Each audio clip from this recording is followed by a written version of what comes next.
দেশে দখলদারত্ব আগের মতোই আছে, চাঁদাবাজিও আগের মতো আছে, শুধু দখলদার ও চাঁদাবাজ পরিবর্তন হয়েছে। আপনারা মসজিদের খুতবায় এ দখলদার, দুর্নীতি ও চাঁদাবাজির বিরুদ্ধে কথা বলুন। এটি আপনাদের নৈতিক ও ধর্মীয় দায়িত্ব।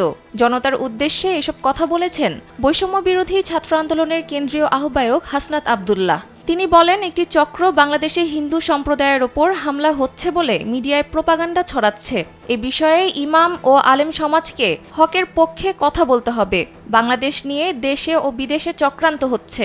এই চক্রান্তের বিরুদ্ধে রুখে দাঁড়ানোর আহ্বান জানান হাসনাত। শনিবার দুপুরে কুমিল্লার দেবিদ্বারে আলেম ওলামার সঙ্গে মত বিনিময় সভা ও শীতবস্ত্র বিতরণ অনুষ্ঠানে তিনি এসব কথা বলেন।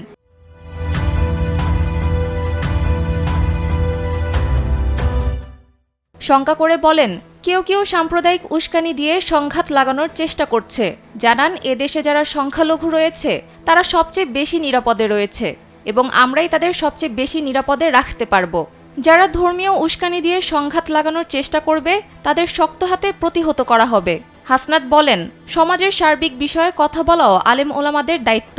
তাদের মসজিদে মসজিদে দুর্নীতি ও চাঁদাবাজির বিরুদ্ধে এবং হকের পক্ষে বাতিলের বিপক্ষে কথা বলতে হবে।